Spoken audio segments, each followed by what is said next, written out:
Hey everyone, I hope you're doing well. Tonight we have 2 hours of horror stories. I hope you all enjoy them. If you do, please be sure to drop a like rating. Let's see if we can reach 600 likes on this one. It's been a little while since we've reached 600 likes on a video, so I don't know. It might be a bit of a high goal, but I'm curious to see if we could get there. Subscribing if you are new is also very much appreciated, as I post content just like this all of the time. I usually post a 2-hour video roughly every 5 days, and I post a monthly video that is 10 plus hours long, so if that's something that you're interested in, be sure to subscribe. Anyways, sit back, do whatever it is that you do to relax, and as always, I hope you all have a great night. We moved into this apartment in February, just me and my daughter, Ivy. It's not much, but it's ours. 5th floor, decent view, rent just barely affordable. The building is old with creaky pipes and paper-thin walls, but it's quiet and no one bothers us. Ivy is 4. She's bright and weird in the best way. Loves bugs, talks to stuffed animals like they're old friends. Invents strange stories on the fly. I've always encouraged her imagination. Kids need that, especially after what we've been through. At first it was just a normal play. She'd crawl on the floor with her dolls, press her ear to the wood like she was listening for something. I asked her once what she was doing and she told me. He talks funny when he's sleepy. I didn't think much of it, thought she was mimicking a TV character or something. A few days later, while brushing her teeth, she pointed to the floor and asked if I could tell the man to stop watching her. I froze, not scared, just thrown. What man? I asked. She pointed to the floor again. The one who lives under the wood. I gave her a confused smile. Honey, there's nobody under there. We're on the 5th floor, remember? She didn't respond. Just rinsed and spat like nothing happened. That night I checked the floor while she slept. The boards were dusty but solid. No gaps, no loose panels. Still, I knelt down and tapped a few spots. Hollow, but not unusual. Old floors always sound like that. Over the next week, Ivy started avoiding the hallway. She would step around specific boards like they were hot. She stopped sleeping in her bed and would sneak into mine without saying a word. When I asked her why, she'd just whisper, "He gets louder at night." I started keeping the TV on while she fell asleep. White noise, comfort. Still, I'd catch her glancing toward the floor in the middle of a show, like she was waiting for something. Then, 2 nights ago, I woke to a loud pop, like a board snapping under weight. I rushed to her room. She was sitting upright in bed, wide-eyed, staring at the floor. I asked what happened. She pointed to a spot near the corner of the room. One of the floorboards was slightly raised. Barely noticeable, but it hadn't been like that before. I pressed down on it. It gave a little, like something beneath had pushed upward. "Did you drop something under there?" I asked. Ivy didn't answer. She just whispered, "You touched his door." Last night I barely slept. Every creak of the building made me tense. I turned on every light, sat in the living room until morning. This morning I went to the kitchen to make coffee and found a piece of paper tucked behind the cereal box. Ivy's drawing, crayon on lined notebook paper. A stick figure girl stood in a square room. Beneath her feet, a black figure was drawn in a pit of jagged lines, reaching upward with arms too long for its body. In the corner of the drawing was a sentence written in shaky, childish letters. "He said you shouldn't have touched his door." I'm not sure if I'm more afraid that Ivy drew it, or that she didn't.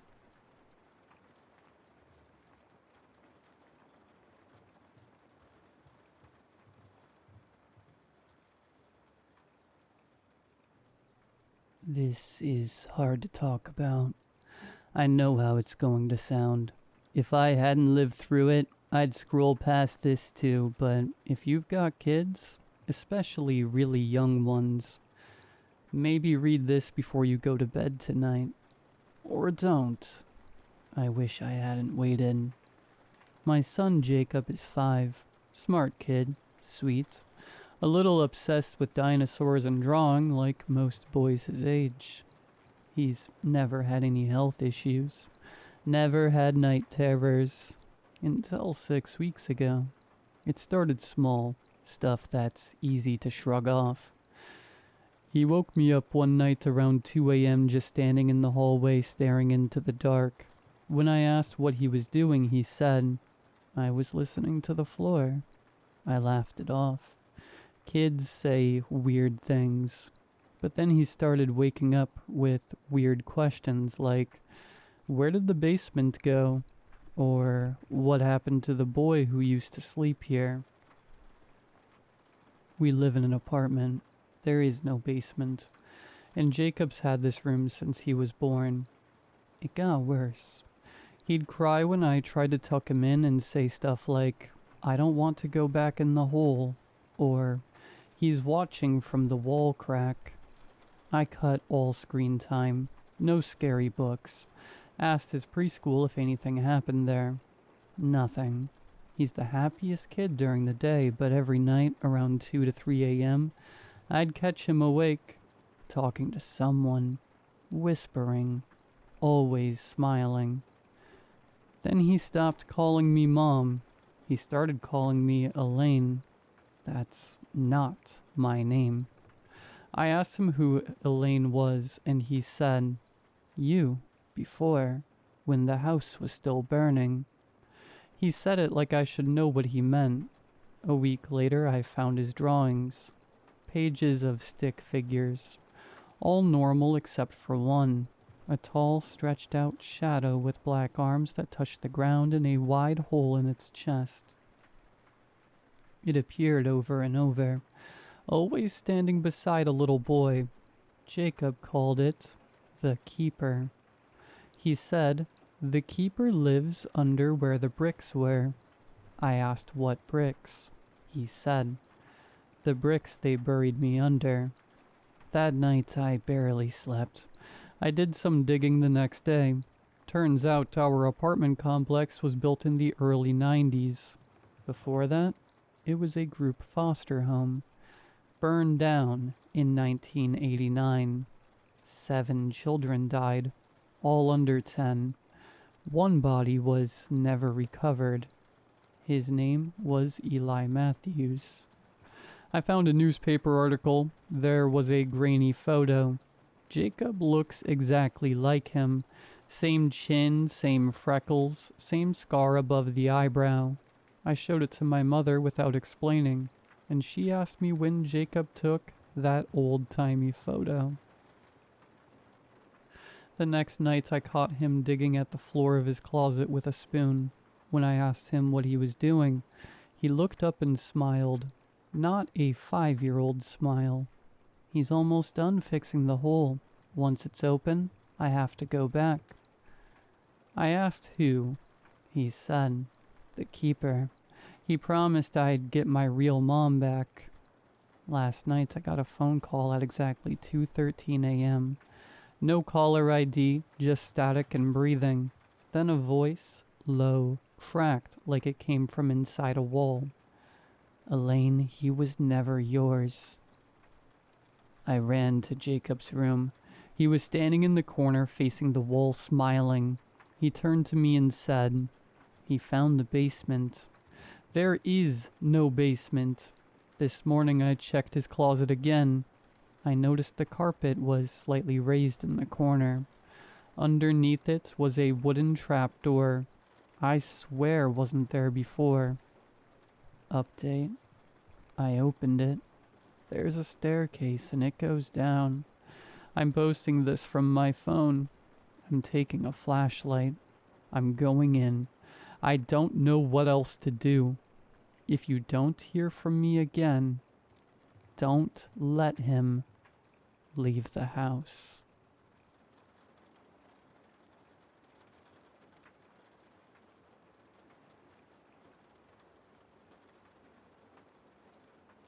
In the days following marriage, there was a weird sort of hold that tradition had on us. Custom dominated sense, and culture preceded reason. One of those traditions was that the bride had to be fetched to the groom's village at midnight. Always midnight. Folks said it was to guard her modesty, to make sure no stranger saw her face before she moved into her new home. But I always figured it was a matter of fear. Superstition masquerading as ritual. No one challenged it. No one dared. That night, as with so many nights before me, I was one of the men who were called to escort the bride. I was not her brother, but I was a cousin, close enough by blood to accept the honor and heavy enough with obligation to not refuse. Two of us walked behind the bullock cart, sticks in hand, keeping watch under the moon. The cart creaked like an old bone with every turn of the wheel. The bride was concealed inside, wrapped in silence, shrouded behind folds of cloth and tradition. The village was hours away from here, and the road twisted through empty fields and dense, whispering forests. The air was chill but had a stillness that made even the insects reluctant. All that could be heard was the gentle crunch of our footsteps on the ground, the oxen's sigh, and occasionally the ghostly hoot of an owl in the distance. As we strolled past a small pond, a dark sheet of still water under the stars, I saw something scurrying around its rim. I looked into the blackness. It had looked like a fox, a thin and small one, its nose twitching as it dug in the rubbish left by travelers. Maybe it was its wild movements that caught my eye. Maybe it was the way it stared at me when it saw me looking. Half jestingly, I said, "Why look there when you can ride with us? We have plenty to fill you up for days in our village." I laughed softly to myself. My partner shot me a sidelong look but remained silent. At the time I felt strangely proud of my joke, as though I had uttered something witty into the darkness. We proceeded further, but the night wasn't forgetful. 10 minutes or so after that, I heard the faintest noise behind us, a shuffle or a dragging foot. I turned and there it was, the fox. Only it wasn't quite the same. It was bigger now, its fur wet or perhaps gone in patches. It trailed behind at a distance, keeping just far enough back to be just on the edge of sight in the dark. I laughed nervously and thumped my stick on the ground. "Shoo, go eat somewhere else," I said, trying to be bolder than I felt. The creature hesitated, tilted its head, but didn't flee. My cousin turned around and saw it too. "Foxes don't follow people like that," he complained. "Maybe it's sick," I replied. "I don't believe it." I kept looking over my shoulder more than I looked where I was going. The beast trailed behind, steady and slow, as if it were somehow held to us. Each time I glanced back at it, it looked less fox. Its gait was unnatural. Too smooth, too silent.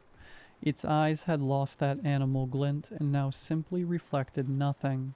No fear, no curiosity, nothing. Then came the moment that changed everything. I turned once again, and what I saw rooted me to the ground. It was not a fox. It was not even a beast. It was on 4 legs, but its body was naked, smooth and long.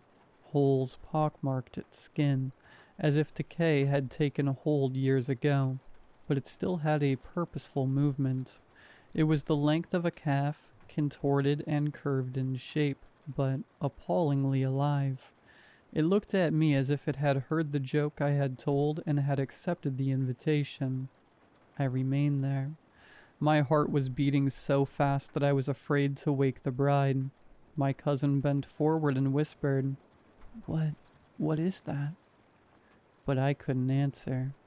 I knew in my very bones that we could not bring it into the village, so I did the best I could think to do.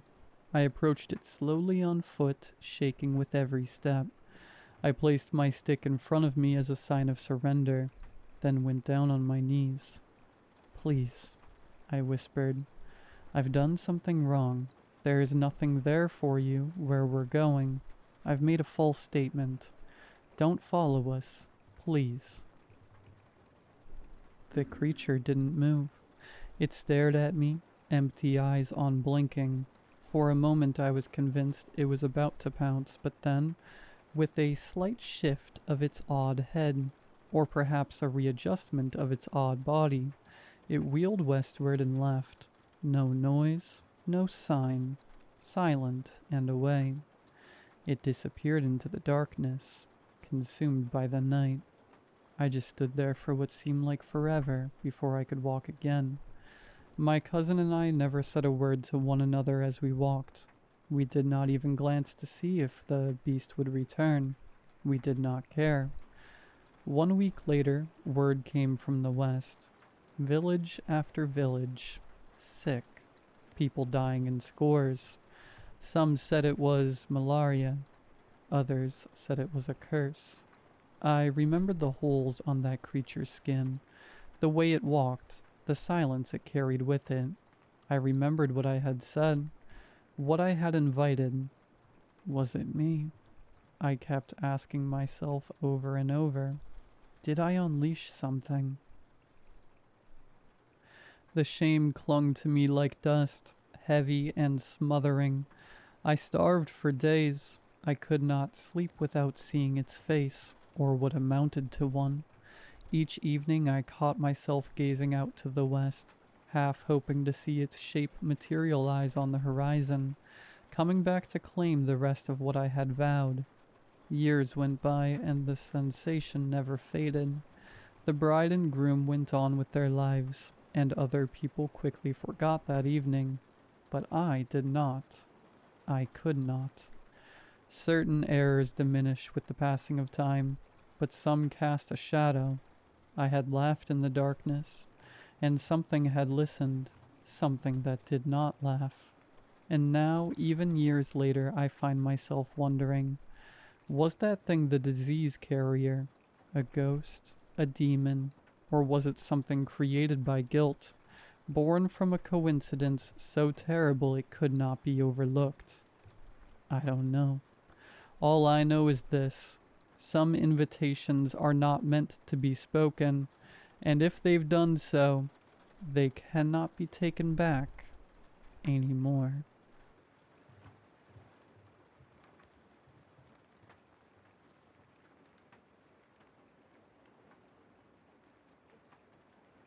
She always questioned why I was wearing makeup. Is it for a boy? Why are you wearing it today and not yesterday? Why are you doing it differently today? Back in high school, I could never catch a break from her. She was my best friend since middle school, and there were literally zero boundaries between us in her mind. We had the same classes, sang in chorus together, and went to the same church. But even though her questions like these were irksome, it was best to not confront her head on, which I think I always knew subconsciously, even before knowing what I do now. I have a taciturn and deeply non-confrontational personality, so back then I would rather die than say the truth, which is to say I'd never admit to wanting to look attractive out loud. So I'd pretend that I did my makeup absent-mindedly just to end the conversation. We basically did the same song and dance every time I wore makeup. I found that it was just easier to lie, or, more often than not, just to not wear it. My looks and self-esteem be damned. More than anything else are the things that I remember about my early high school days. When I think back to all those drawn-out hours with her at school, Carpool, chorus events, summer camps.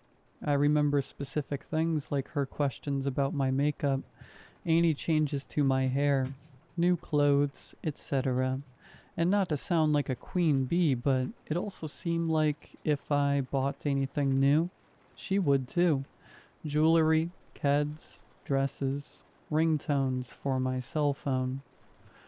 We had plenty of laughs and good times too, but the feelings that have persisted are the ones of insecurity and exhaustion from avoiding being on her bad side. I also remember her being a really tough hang. I couldn't bring any new friends or acquaintances around. She was loud, talkative, and needlessly abrasive to new people. If you looked up RFB in a dictionary, you'd see a picture of her being around someone she didn't know already. She was also an oversharer, especially with gross body stuff, and an over-communicator. I couldn't log on to AIM without her already being there, literally at all hours of the night. She called anytime she was driving from one place to another, and I learned that it was better to always answer, even if it was terrible timing. One time, I passive-aggressively didn't answer when she called. After 5 minutes, I gave her a call back. She didn't answer, but she returned my call immediately. I didn't answer her again, and then called her right back. Guess what? She didn't answer, but again, she called me right back. We did this back and forth a couple more times. It felt obnoxious in the moment, and even more so in hindsight. I came to the conclusion that she would never answer when I called. She'd only call me. One time I literally couldn't bring myself to answer. I was in one of those moods where I couldn't stomach even a 5-minute conversation. So I texted her and said I couldn't talk and asked what was up. She never texted me back and literally didn't speak to me for an entire week. Apparently she was going through something and really needed me that day. But honestly, I don't believe that it was anything out of the ordinary. I don't remember what eventually broke the silence between us after that tiff, but I remember feeling happy that we were on speaking terms again. After less than a day, it was like it never happened. Now, to the day that changed everything. It was a normal school day in late April, definitely in that post-spring break season where the sun is shining, and it's torture to be cooped up in a classroom. Another one of her quirks is that she had to know what I scored on every test and likewise would tell me what she scored.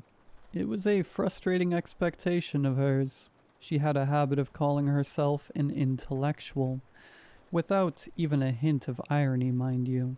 But in truth, she was very, very smart, so she usually scored higher than I did. But one time in English, I aced a test while she got something worse but respectable, like an 87. She asked what I got as soon as the teacher gave me my test back. I pretended not to hear her and put it face down on my desk while I rummaged in my backpack. In a flash, she stood up, reached across and grabbed my test before I knew what was happening. It was all so aggressive and happened so rapidly that I couldn't help but shoot her a nasty, what the hell, kind of look. I remember us having an uncomfortable beat or two of eye contact, and then her looking at my test, after which her face darkened, severely. Whether it was my test result, or my honest reaction to her invading my privacy and personal space, I had deeply offended her. What made matters worse is that everyone noticed since it was a sort of violent disruption to a quiet classroom. After that incident, again I got the silent treatment, but this stretched far more than 2 weeks. She was not speaking to me in the mornings at carpool. She skipped chorus events, and at school it was just strange. I would look in her direction and she'd pretend to not notice me, but when I wasn't looking, I could feel her watching me. It was so weird, but I was not in a hurry to mend fences with her. One day after school, I got a text from her. This was so many years and phones ago, so I don't remember specifics, but it had something to do with a school assignment. There was no apology or warmth, or even an attempt to awkwardly address the situation. The text was so random, and I felt like she was fishing for a reaction, so I didn't answer. I wanted to actually have a conversation, and if she couldn't handle that, then I was also fine just moving on. I wasn't going to let her dictate how we were going to resolve things. Later that night, she sent another message on AIM that asked if I saw her text, and also if she could come over right then. I logged off immediately so I wouldn't feel compelled to answer. It was all really weird. She wasn't at school the next day. I didn't think too much of it, except that it was refreshing to not have to ignore her for a full school day. That afternoon, one of our assistant principals showed up to my biology classroom and asked for me to accompany him to the principal's office. My principal began asking me questions about my friend and about her interest in computers, which I didn't know how to answer. I said that she was a whiz at AIM, but that's about all I knew. Turns out, my friend had made a hit list naming me directly. My principal had printed it out for me to read, and it was some of the most vulgar things I've ever heard. He explained that she tried using an offshore router in her email to the school the day before, but they were able to easily pinpoint her IP address and alert the actual authorities. From there, my recollection gets blurry, but I remember getting a police escort home from school that day with a helicopter overhead and everything. She was sent to juvenile detention, and then eventually to a girls-only mental institution in Florida for a short stint. I don't think she was ever formally convicted, but she was expelled. Her family moved that summer a few towns away and enrolled her at a private school. My principal would check in on me randomly from that point until I graduated a few years later. I think he did that because he wanted to let me know that the administration was thinking about me, but I'm sure he was also angling to see if I received any threats, which I, thankfully, never did. So many years have passed, and I honestly don't think about those days too often. They were confusing and frustrating years, and the meeting with the principal and the fallout with my friend happened in quick succession. Every now and again I'll see her on social media, and her name comes up here and there in conversations with family or old friends. I'm writing this all to give context. She just messaged me on social media, and I'm not sure what to do.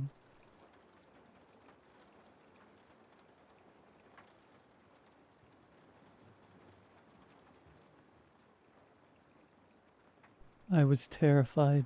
Still am, if I'm being honest. It's not every day your guitar amp gets possessed. Here's what happened. My guitar amp started picking up a random radio station. Initially it was faint, barely above a whisper. I just grumbled, then went back to practicing whatever I was working on. Probably something by Brandon Lake. The next morning, I'd completely forgotten about it. I had other problems. This was a dark period in my life. After spending my 20s touring in a Christian alt-country band, I decided to settle down and find gainful employment. Is there such a thing these days? Perhaps I'd find a partner and get married. Simple pleasures, right?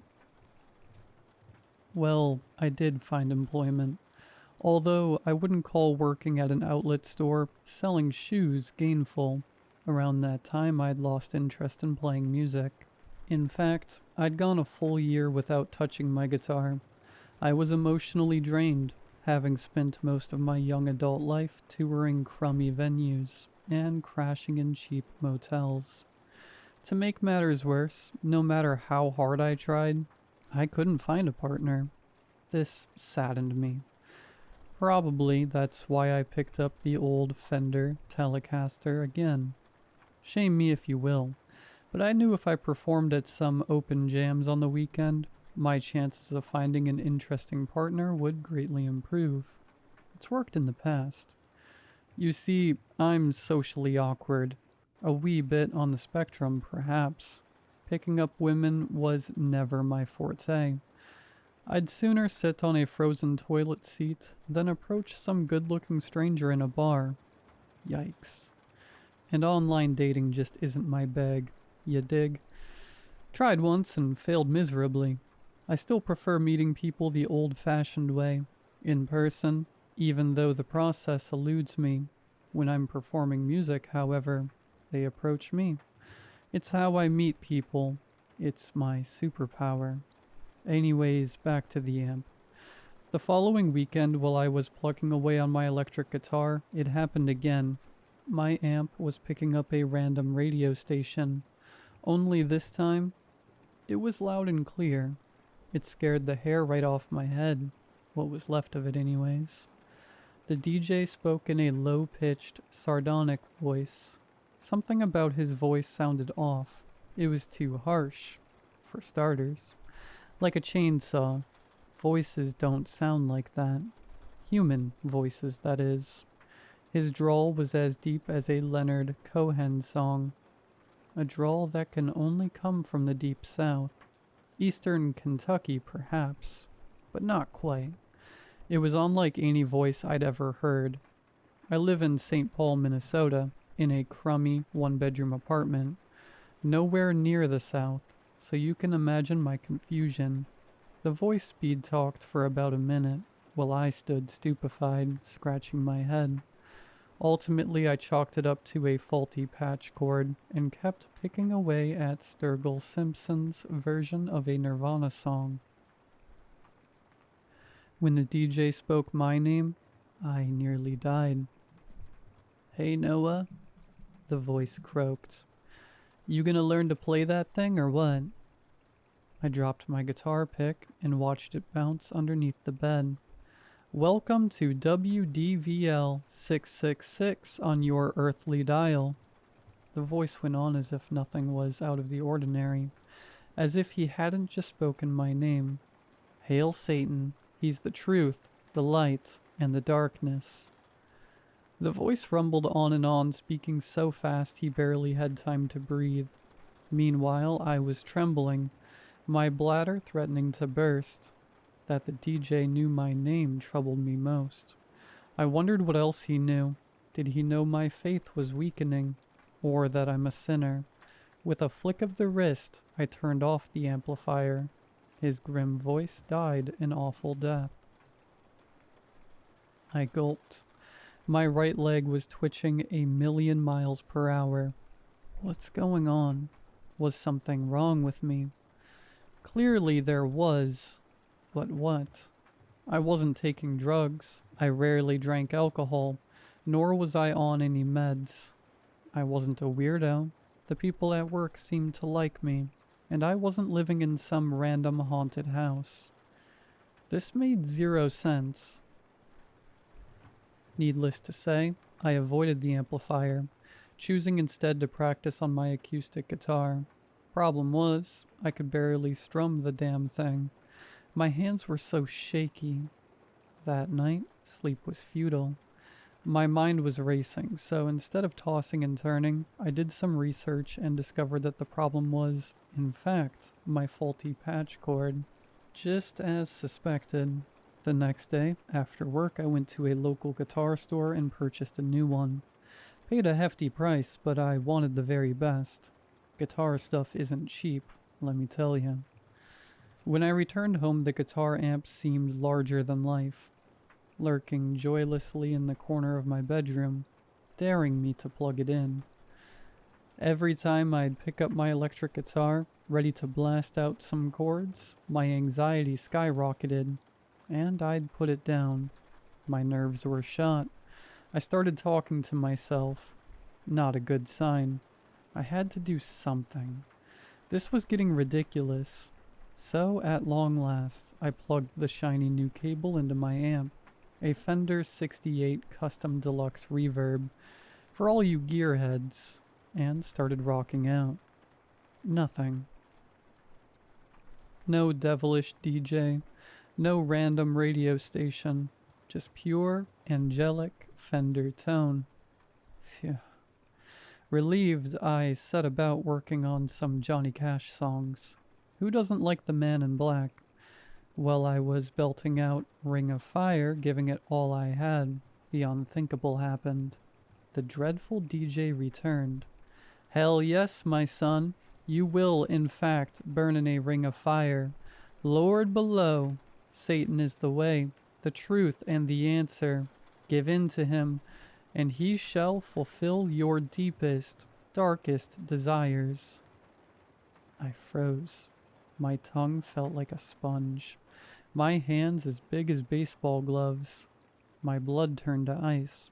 Something about the voice paralyzed me. It was like he was in my room, delivering his diabolical sermon directly to me. That's right, Noah, he sneered. Give in to Satan, the Lord of Death, and he shall deliver salvation. You want a partner? A luscious, beautiful blonde? I'll bet you do. Or how about a busty brunette? Yes, sir. A gal that loves her country music. I unplugged the cord, hoping that would stop him.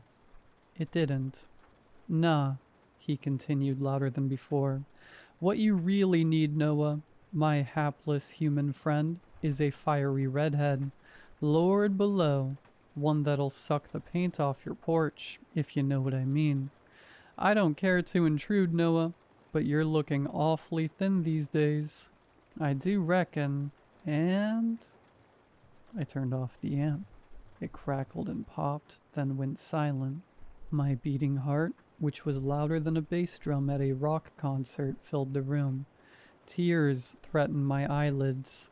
I'd always loved that amp, had it for years. Suddenly I was too afraid to even look at it, let alone touch it. What a dilemma. Smartly I put the guitar back in its case and shoved the case in the closet. Then I wept. That night the DJ visited my dreams. I can't recall exactly what he said, but I woke up in a pool of sweaty sheets. Worse, my fingertips were encrusted with blood and I was balding. My once golden hair was sprinkled across my moist pillow, like evidence. I knew I needed help, but there was no one to turn to. Having spent 10 years on the road, my only friends were my bandmates. And let's just say we didn't end our partnership amiably. Spending that much time with anyone, even your closest friends, can cause serious friction, even in the best of times. And I'm not close with my family. They never approved my musician lifestyle. I have many acquaintances, but only one true friend, Peter, and he's going through his own version of hell, a nasty divorce. So I didn't reach out. After my morning shower, I put on a fresh pair of Levi's and a plaid sweater. As I was leaving the bedroom, my amp started hissing. The red power light was flickering. When it spoke, I nearly had a heart attack. "Plug me in," the DJ said in a croaky voice. "You're not scared, are you?" The rational part of my mind insisted that nothing was wrong, that this was merely my overzealous imagination. Had to be, right? But that didn't explain the voice. Amps don't speak, especially when they're unplugged. I shoved the amp in the closet next to the guitar. For the remainder of the week, I avoided the electric guitar and returned to my trusty old acoustic, a Gibson J100. Life seemed to settle. The following weekend, longing to find myself a partner, I decided to hit up a local jam session. It had been over a year since I'd last performed. I needed this. Problem was, most jam sessions provided inadequate amplifiers, and tone is king. It's a guitarist thing. So despite my trepidation, I loaded my amp, guitar, and a tube screamer overdrive pedal into the van and drove downtown. The house band was fairly decent, weekend warriors at best, but nice enough fellas. That they knew who I was certainly boosted my confidence. I'd only done backing vocals in my previous band. Now I was to sing lead. Confidence was crucial. When they called me up, We blasted through a Georgia Satellites classic, followed by Tennessee Whiskey, always a crowd favorite. Although it was a meager-sized audience, I had them in the palm of my sweaty hands. My voice felt strong, and my amp sounded superb. Halfway through Tennessee Whiskey, I noticed a redhead wearing a tight Zeppelin t-shirt, giving me dirty eyeballs. She couldn't keep her gorgeous green eyes off me. I felt invincible, just like old times. With the 2 songs completed, the small but mighty crowd demanded an encore. I busted into Ring of Fire, and all hell broke loose. The drummer kicked off a steady train groove. The bass player locked in nicely. There was a keyboard player on stage providing the much-needed harmony. I played the trumpet bit on the guitar. We nailed the intro. Love, I sang in a throaty baritone, is a burnin' thing. The redhead started dancing, and it makes a fiery ring. As I leaned into the mic, eager to deliver the next line, I got zapped, electrocuted. I fell with a thud, cracking my head on the side of the stage. The mic stand went flying and slammed the keyboard player in the skull. He went down, too. Amidst the chaos, my amp started speaking. This is WDVL 666 on your earthly dial. Everybody stared, stupefied, as I lay sprawled across the stage, twitching. The band leader approached me cautiously. You all right, son? I tried speaking, but my lips felt like 2 balloons. Graciously, he helped me up. As my eyes adjusted, I noticed the redhead walking out of the bar, shaking her head. The remaining patrons chuckled, then returned to their drinks. With a troubled mind and scorched lips, I gathered my gear in disgrace. You're pitiful, Noah, the DJ pestered. All hail Lucifer, the Prince of Darkness, the Evil One, Lord of the Flies. The hair on my arm stood tall. My mouth was as dry as a musician's sense of humor. I studied the bar room. Was anyone else hearing this? Apparently not. Or if they did, they chose to ignore it. I drove home highly agitated. What the hell's wrong with my damned amplifier? I pouted. And why me? What did I do to deserve this? Not only was I miserable, I was petrified. I needed to get to the bottom of it, and fast, so I contacted a local luthier, a guitar repair person, for you non-musicians. When I told Steve, not his real name, what was happening, he turned ghost white. Heard of this happening once before. Steve said in a nasally voice. He ran a large hand through his thinning gray hair and paused. Paul Marino, he said thoughtfully, eyes cast afar. Poor old Paul is still in the mental hospital, or whatever it's called these days. Not allowed visitors, last I heard. Steve looked at my amp with suspicion, then smiled awkwardly. I was as tense as a $2 steak. Having just turned 31, I knew I was too young for a midlife crisis, but that's how it felt. And I was lonely. Playing guitar was my only outlet. I needed it, even if only on the weekends. Tell you what, Steve said, inspecting the amp. I'm sure it's nothing. Probably your patch cord. You have your cables on you? I did. Good, he said. Leave 'em with me. I'll have a look. Come back next week. I sighed. He turned the amp on and, using my cables, plugged a guitar into it. No radio station, no disreputable DJ. He strummed a G chord. It sounded as sweet as roses. Looks fine. Sounds good. Steve shrugged. It's probably nothing but strange karma. He winked. We shook hands, then I left. It was a rough week. I barely could concentrate at work, and I no longer felt comfortable at home. I slept on the couch, avoiding my bedroom like the plague. The following week, when I hadn't heard back from Steve, I stopped by his shop after work. The lights were off. The parking lot was deserted. I called him, and it went straight to his voicemail, which was full. An icy chill climbed up my spine. Steve worked late hours. He should be open. The following Friday, there was still no word from Steve. My anxiety skyrocketed. I could only imagine what my dreaded amp was doing, or saying to him. My life was in turmoil. I'd lost weight, and to my chagrin, I'd gone completely bald, seemingly overnight. None of that mattered. What mattered was that people were posting about Steve on social media, asking for information. Apparently he failed to show up for a band rehearsal, and he missed an important gig. His family and friends were worried sick. By now, I was completely freaked out. The cursed amp. What the devil was going on? A question came, one I could do without. What would the deranged DJ do next? My mind jumped to many conclusions, each more terrifying than the last. Was the devil out for revenge? Was he punishing me for quitting my band? He probably hates Christian country bands. Maybe I should play heavy metal. Surely the devil loves metal. Or perhaps I should pack up and move to Canada. He'd never find me up there. Too damn cold. I stayed put.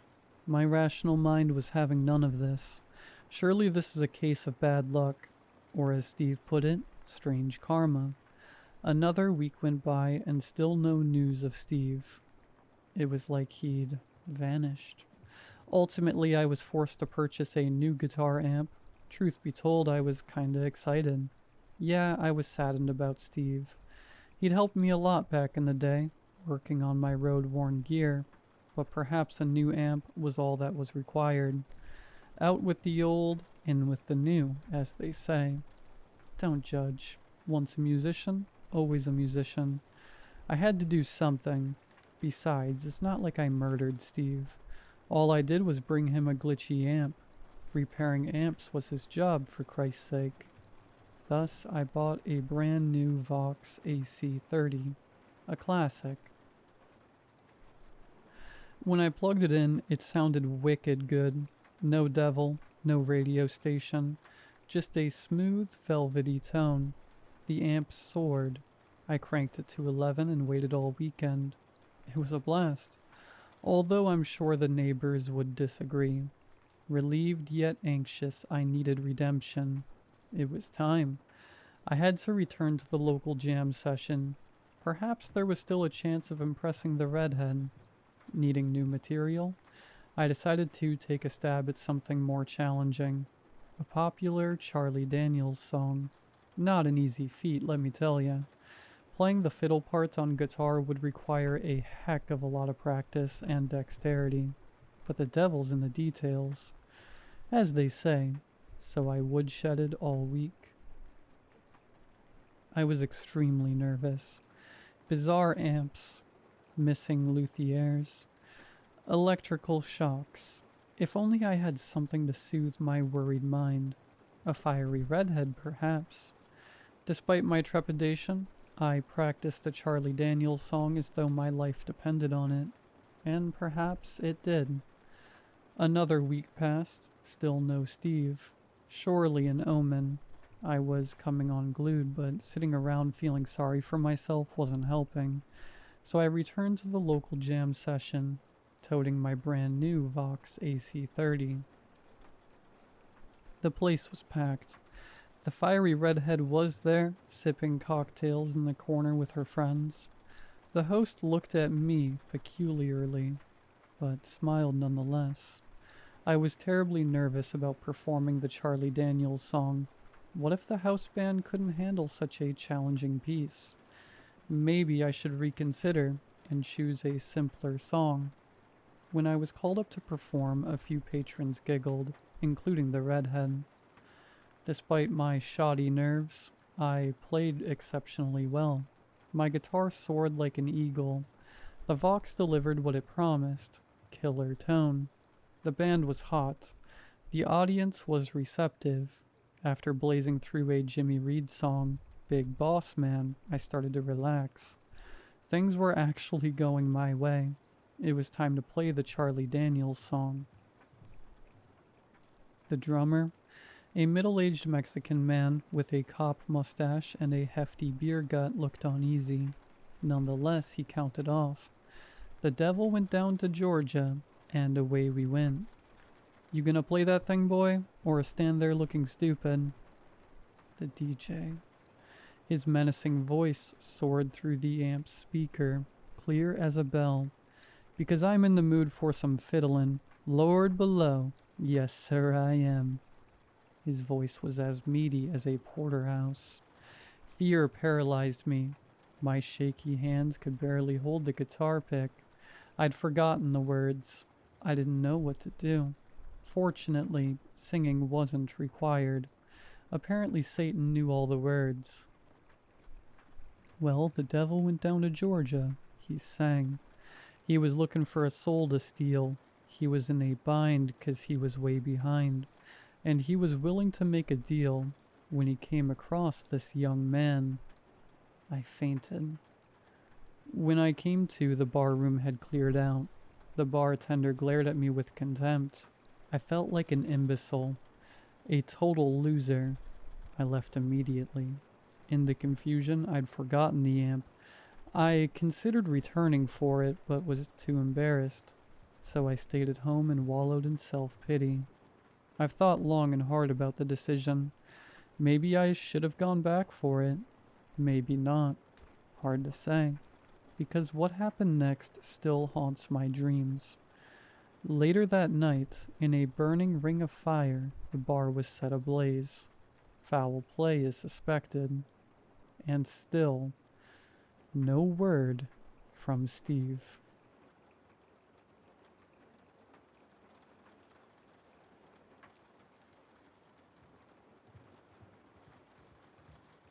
You ever notice something in your house that wasn't? A corner that feels colder, a shadow that bends wrong, maybe a door you swear didn't used to be there. Mine appeared on a Tuesday. I live in a 2-bedroom apartment, 1 bedroom, 1 office, always been that way. I work from home, no pets, no guests, just me. But when I walked past the hallway that afternoon, there it was. A door on the left wall. Same color, same handle. Perfectly normal. Only problem? That wall's never had a door. I stood frozen, just stared. I even took out my phone to check old pictures. Walls empty in every single one. So obviously I did the stupidest thing. I opened it. It was a room, small, empty, dustless, windowless. The air was warm, still. The floorboards were the same as the rest of the apartment, but newer, like freshly installed. The ceiling light flicked on automatically, humming softly. I stepped inside just for a second. When I stepped out again, it was night. I checked my phone. 3:42 a.m. I'd lost over 10 hours. I tried to convince myself I fell asleep, blacked out, whatever. But the next morning the room was still there, and something was in it. A chair. Not like one I own. This one was old, Victorian maybe. Ornate carvings, crimson velvet, worn down to threads and spots. And on the chair, a single Polaroid. It was of me standing in the room, but I never took that photo. I slammed the door shut, locked it, pushed a bookshelf in front of it. I didn't sleep. The next morning I pushed the shelf aside. The room had changed. Now there were 3 Polaroids. Me sitting, me looking up in confusion, and the third, me screaming. Over the next week the room grew, slowly by inches. A side table one day, a coat rack the next. Every day something was different. The light bulb began to flicker.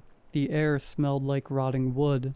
The photos multiplied, but I never went in again. I started hearing things that night, shuffling, a soft, dragging noise, like something pacing in a circle. One night I heard humming, a lullaby I couldn't place. And then the photos started appearing outside the room, in my fridge, my coat pocket, my shoe. One was pinned to my pillow. Me, sleeping, shot from above. I called my landlord. I asked about previous tenants. He hesitated before saying, "You're in 3B, right?" "Yeah." He paused again. "There is no 3B.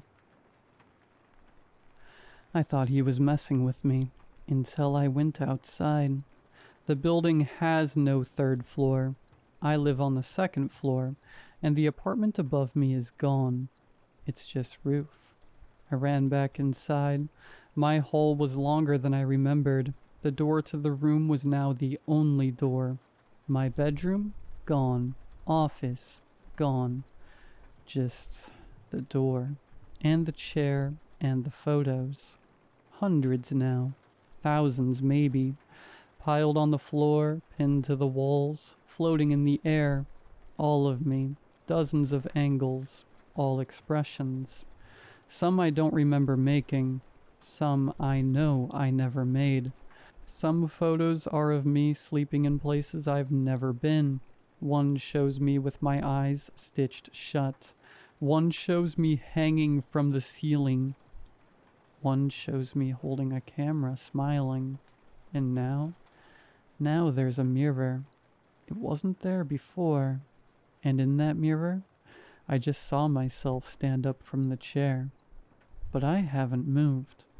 I don't think I ever left the room. I think it's been watching me pretend to. I think it's learning. I think it's almost ready to take my place. So if you ever notice a new door in your house, don't open it. Please. Don't let it out.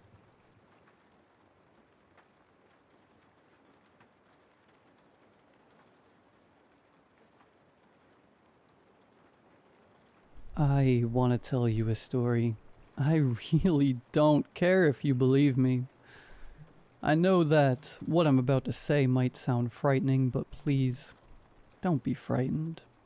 Something wonderful has happened to me, and if you're reading this, I think it could happen to you too. Let me tell you about a miracle. It was about a month ago that my grandfather passed on due to complications from his stroke late last year. He and I were very close, and after his stroke, I had taken care of my grandmother and him the best I could while still making my way through university. The day of the funeral service, it rained like hell. The ground of the tiny cemetery on the corner of Elk and Monroe turned to mush underfoot, and a few unfortunate folks got mud all over their funeral blacks. The service had been incredibly hard for me, and because I had a lot of difficulty crying around my family and friends, I decided to stay back from the burial service so I could get a couple minutes to honestly grieve. That's when I saw him. The cemetery's caretaker stood out in the pouring rain looking underdressed and soaked to the bone. He stood a respectful distance away from the service, clearly not wanting attention, but I could tell he was shivering, so I walked over with my black umbrella to give him some relief. When I got closer, the first thing I noticed was that he was young. Under his thick, blonde beard, he couldn't have been more than a year or two older than me. The second thing I noticed was an odor that hung around him, thick and cool. It wasn't a terrible smell, more that he smelled like wet, black earth, even more so than the whole world seemed to smell of it in the rain, and a sort of cinnamony scent I couldn't quite place. "That's very kind of you, sir," he said in a surprisingly soft voice. "It's just that you looked cold," I stammered out, slightly off balance from the age, the smell, and now the voice. The caretaker gestured out to the mass of black umbrellas and solemn faces. "Who was he to you?" he asked in that soft, almost cautious voice. "My grandfather.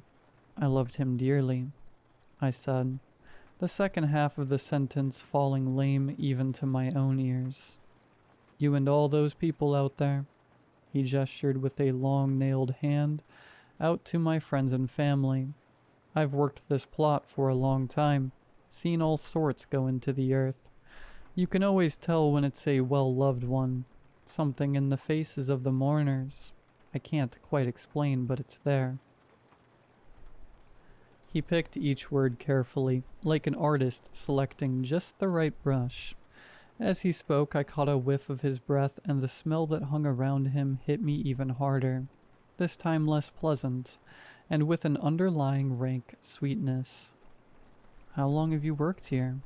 I inquired, eager to change the subject as my roiling emotions threatened to bubble over again. "A good long while now. I don't bother keeping track. The work's rewarding, and this is a good place. A calm and quiet place." His face spoke of a life that hadn't always been full of calm and quiet places. I couldn't disagree with him, though. Despite the rain, or maybe even because of the cemetery had almost an ethereal stillness, and looking over the well-cleaned headstones, I could see how this place could be someone's haven, if not mine. We made a sort of gentle conversation that slowly spun out into silence. Then we stood for a while, listening to the rain patter on the fabric of the umbrella we shared, and watching the service from afar. It wasn't until just before I was about to excuse myself to return to the last minute of the service that he spoke again.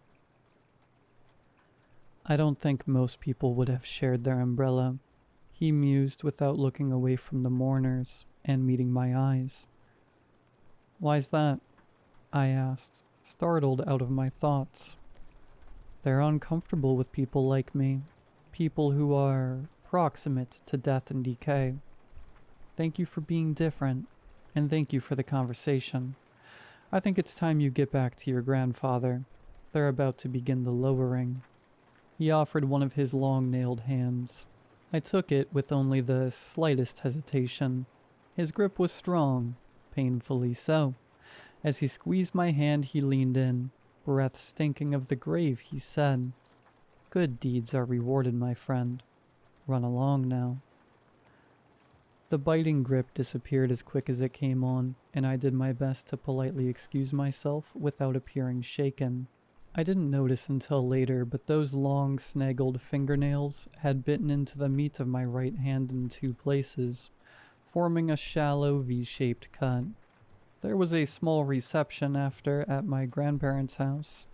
We told stories about my grandfather, some of which I had never heard until then.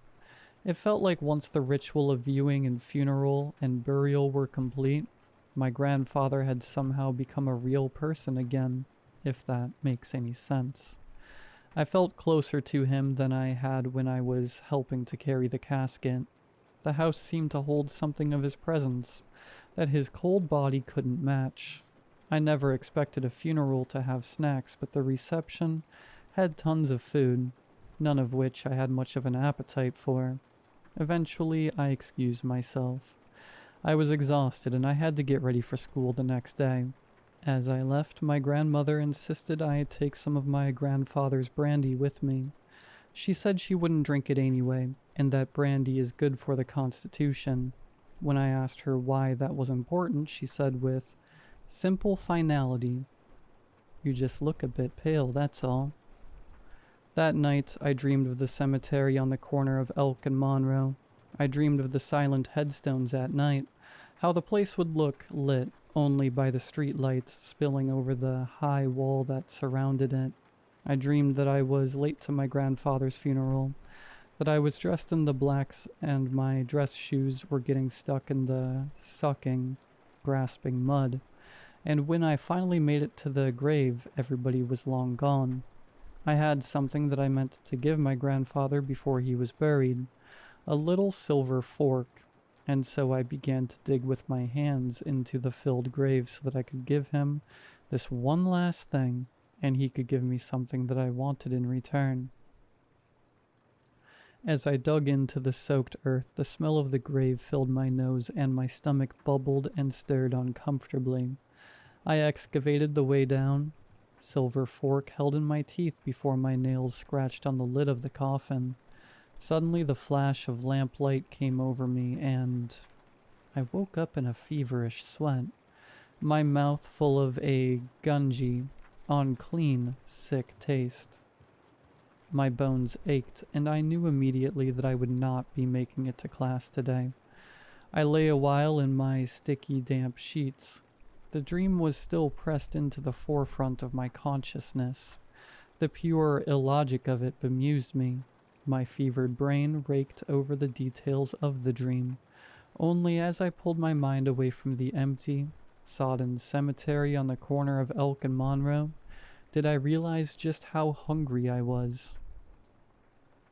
In all the events of yesterday, I had completely forgotten to eat.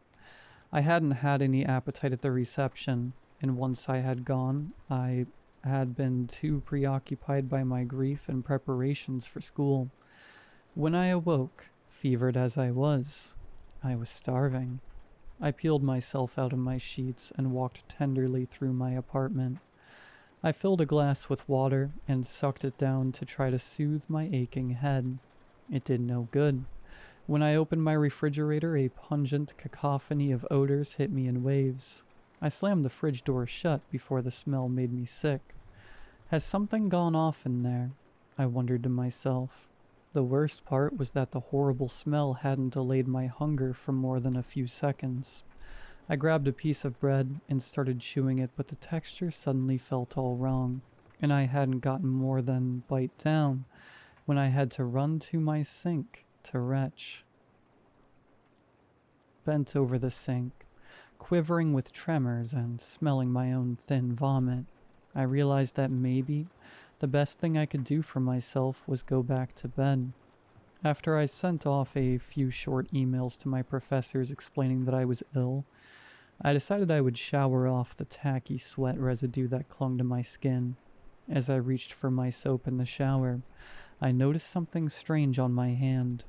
At first I thought it was an ink stain, but when I inspected the V-shaped mark on the bottom of my right hand, I realized that two small cuts the caretaker's fingernails had made had scabbed over completely black. I was immediately worried that the cut had become infected or something, but there was no inflammation, and when I prodded it gently, it didn't sting any more than your typical scab. After I finished my shower, I opted to dab some polysporin on and around it and go back to my bed. I took a long while getting back to sleep between the fever and the stomach cramping hunger, but when I did, my dreams were strange again. I dreamed of family dinners and the cemetery. I dreamed of the caretaker with his shovel. I dreamed of him filling graves and emptying them. I dreamed about the sound a shovel makes when it hits the roof of a casket, like the sound of a pirate striking buried treasure. I dreamed of smelling that damp dirt and cinnamon smell, and when I woke late in the evening, my fever had grown far worse and my mouth was watering. I was getting worse. I was a pale and shaking mess, completely unable to keep a bite of solid food down. When I tried a sip of my grandfather's brandy, I nearly spat it out. A rancid flavor had surpassed even the burn of alcohol in it. I resolved to drink only water until this flu or fever had passed, and I shivered out the rest of the evening on my couch trying to distract myself from the vicious combination of malaise and hunger. I dazed intermittently but always started awake from strange dreams full of grave dirt. 48 hours after my grandfather's funeral, I decided I was going to go to the emergency room. The fever was bad. The hunger was worse. I had wondered if I was well enough to drive, but ultimately decided that if this was contagious, it would be best for everyone if I tried to avoid exposing anyone. By the time I had walked out to my car, My heart was racing with effort, and a cloud of lightheadedness hung over me. I sat in my car for a full 8 minutes before I felt clear-headed enough to start it. Even as I started to drive, I wondered if I was making a terrible mistake in trying to drive. My attention kept wandering, and I would lose seconds at a time, realizing I had run a yellow light or missed a turn. My eyes kept straying to brightly lit fast food signs, but I knew as soon as the greasy paper bag was passed over to me, I wouldn't be able to take a single bite. I rolled down my window to get some cool air on my face. That's when I realized where I was. The smell washed over me, and I felt my stomach growl maddeningly. It took a moment to identify. It was rich and cool, a simultaneously wet and dry odor. It was herby with an earthy note and the slightest hint of fruitiness. I had visions of sweet, cool fruits being pulled from rich, damp earth. My focus drifted in the tantalizing presence of this smell until the squawk of a car horn behind me snapped me out of my daze. The light at the intersection of Elk and Simons had changed to green, and I had been idling in front of it for who knows how long. I goosed the gas pedal, eyes scanning for the source of the delicious smell when I saw it. The next intersection was Elk and Monroe. The cemetery gate on the corner stood wide open, flanked by stone angels, and as I drove toward it, the sensations of smell and hunger threatened to overwhelm me, matched only by my internal horror. How could it be? How could it smell so right? There was nothing for me there, only the headstones, the dirt, and deep within the earth, gently moldering, fermenting, the many corpses with their pale flesh. I pulled away from the thought like it was a fat black spider discovered walking over my pillow. It was the fever. It's making me delirious, I reasoned to myself. I immediately turned off the street that led to the cemetery gates and, in a daze, drove halfway home before I remembered I had planned to go to the hospital. I was so desperate to get distance away from those gates and that horrid, wonderful smell that I couldn't even bring myself to turn back. Fatigue was washing over me in dark waves, and if not for the bone-deep horror that gripped me, I might have fallen asleep at the wheel.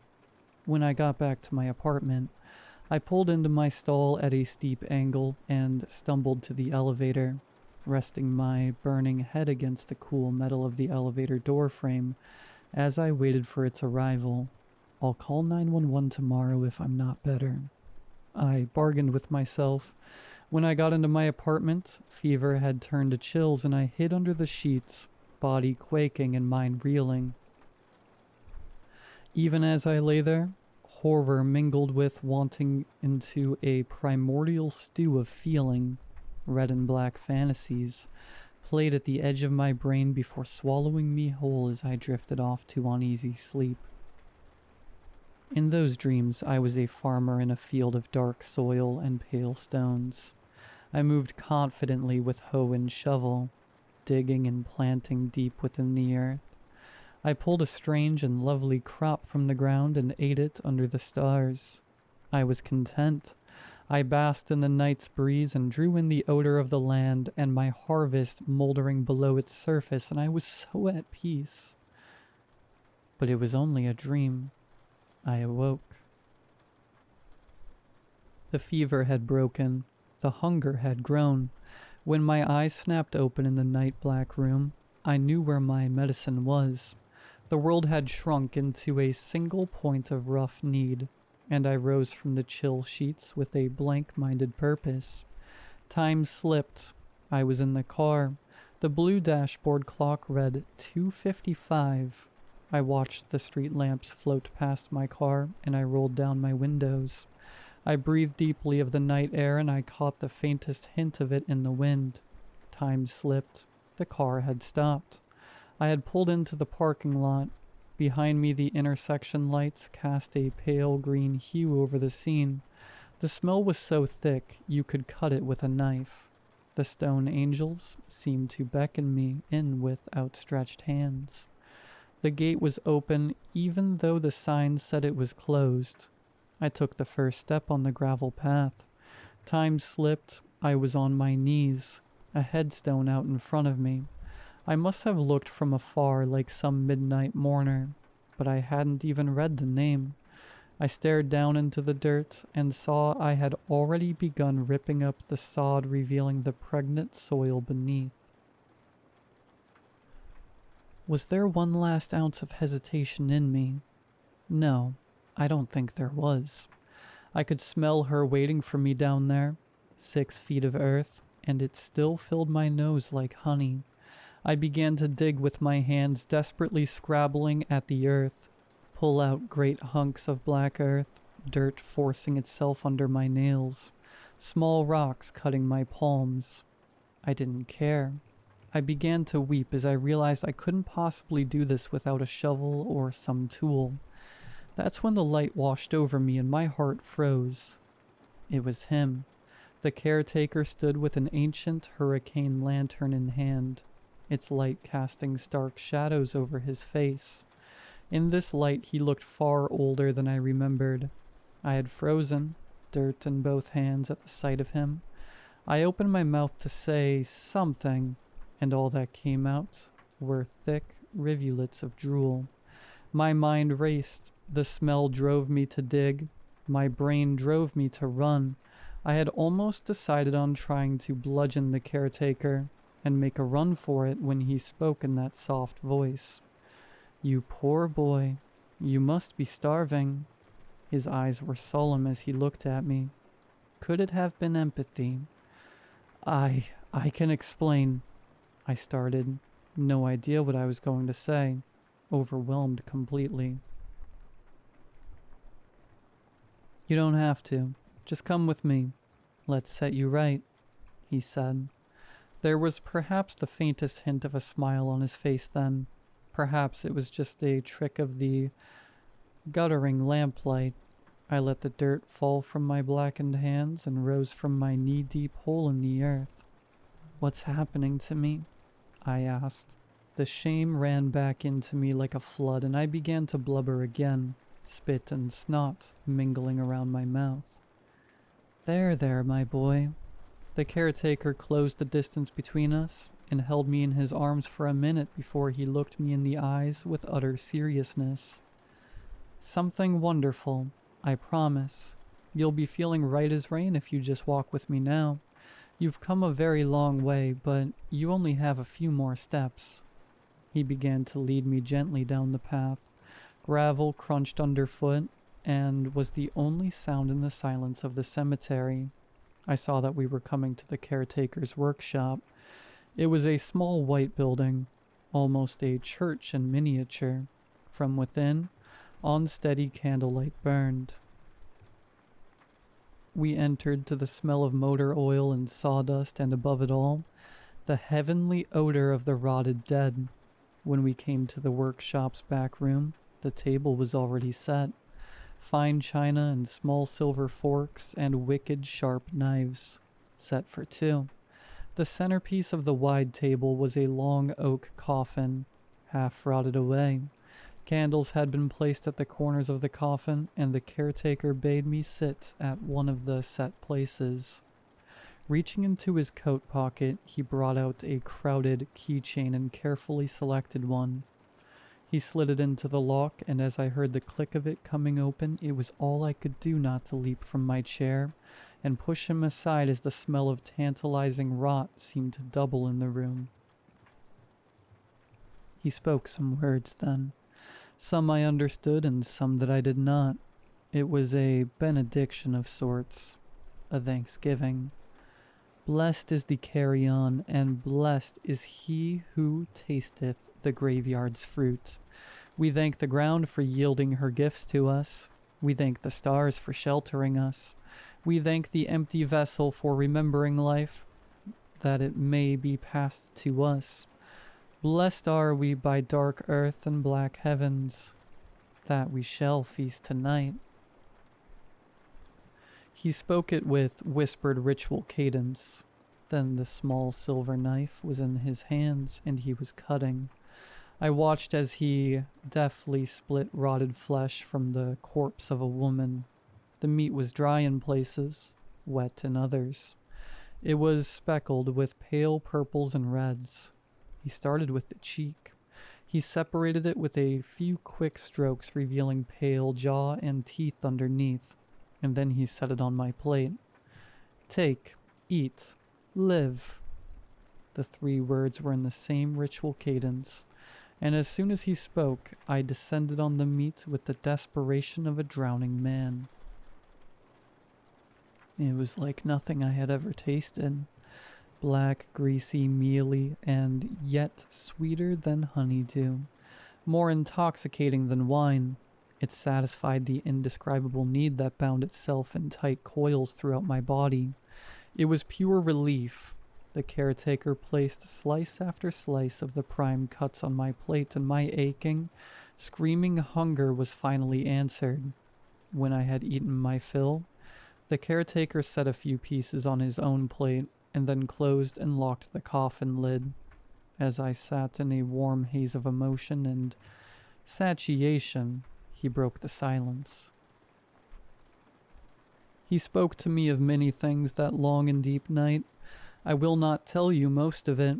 He spoke to me of dark earth, old countries, and ancient laws. He told me of his life long and sweet, how he had worked plots like these since he was an apprentice under a master far older than he was even now. That night he showed me the grandness of what I had become, the beauty and the comfort of it. He offered me a job. He offered me a life. When I asked him why choose me, his answer was simple. When we met, I told you that good deeds should be rewarded, yes? I have no greater gift for you than this.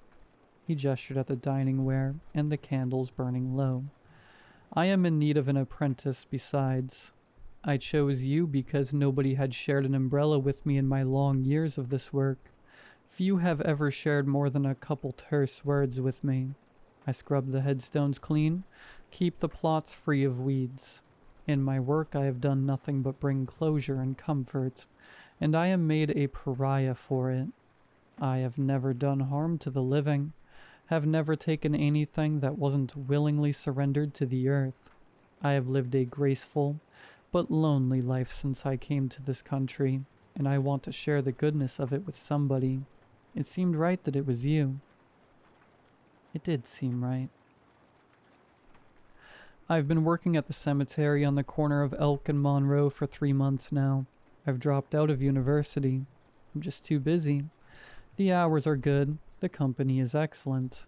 6 days a week in the shade of the cemetery, where the air is sweet and cool. Looking back, I do not know what I was afraid of. The illness is already a distant memory, and the reward was more than enough. As for the appetites, the caretaker is right. We don't take anything that wasn't given to our cemetery. We serve in the moment of people's mourning, and are paid our wages under the sheltering night sky. The caretaker has been very pleased with my work. Even with the 2 of us, we're just so busy. I have no idea how he managed it alone for so long. The dead keep coming in the gates, carried on the shoulders of their loved ones, and we plant them deep in our soil to ripen. I think he'll be hiring again soon. We just need to find the right fit. Stop by someday if you're in the area. We're on the corner of Elk and Monroe. We'd love to say hello and shake your hand.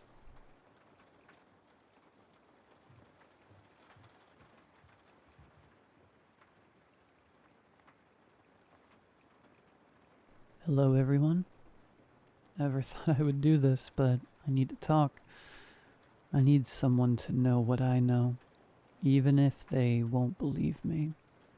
I'm a normal guy just like everyone else. My life is very ordinary. Work, then home, maybe a bit too much solitude. The only thing that gives me a sense of comfort or escape from this monotony is the sky. Ever since I was a child, I've loved looking at the stars. It's a strange feeling. looking at things millions of light years away, things our ancestors saw, and perhaps generations long after us will see. It makes you feel incredibly small, but also part of something immensely larger.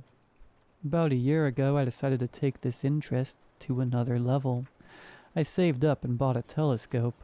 Not exactly professional grade, but decent one. It magnifies the view and lets me see more details on the moon, nearby planets, and sometimes distant star clusters, or faint nebulae if the sky is clear. Most nights I go up to our building's rooftop, as far away from the street noise and city lights as I can manage. I sit there for hours in the quiet of the night, the sound of the cool breeze, just focused on the telescope's eyepiece. The whole world disappears, leaves only me and the tiny point of light I'm observing. Many nights passed in the same routine. I'd align the telescope to a specific region of the sky and just contemplate. Sometimes I'd look at Jupiter and its faint rings, other times at Mars with its distinct red hue, and often I'd just get lost in the endless sea of stars. I used to feel a strange peace, a peace I couldn't find anywhere else. Until one night, about 2 months ago. That night changed everything. I was on the rooftop as usual. The weather was nice, the sky relatively clear.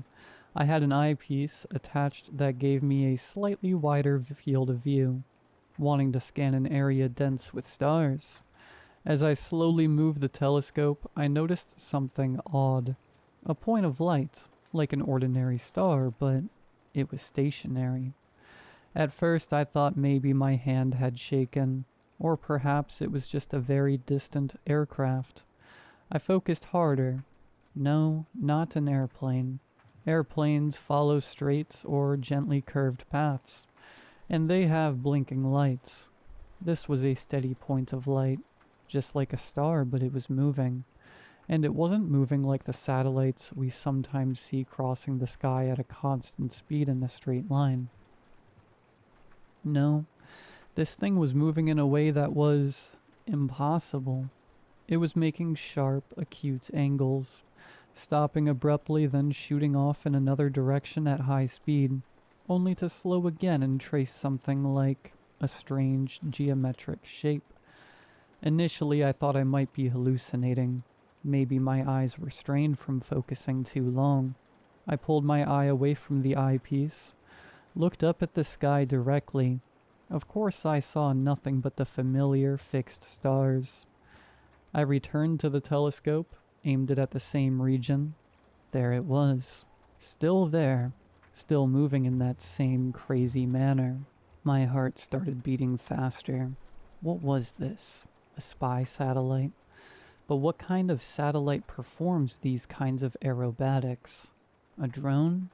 What drone could reach that altitude and appear like a star? My mind raced, searching for any logical explanation. Anything to hold on to. I found nothing.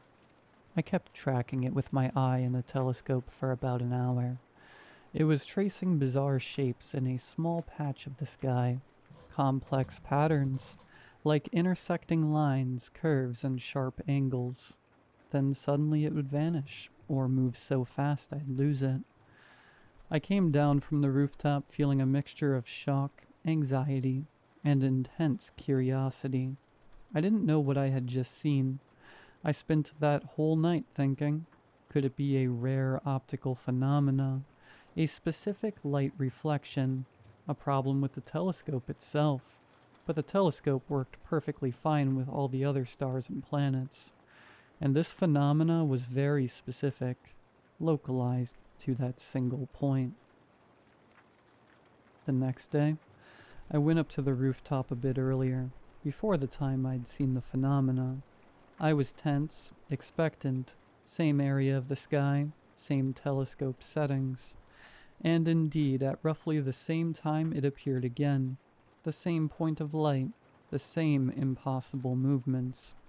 This time I was more focused.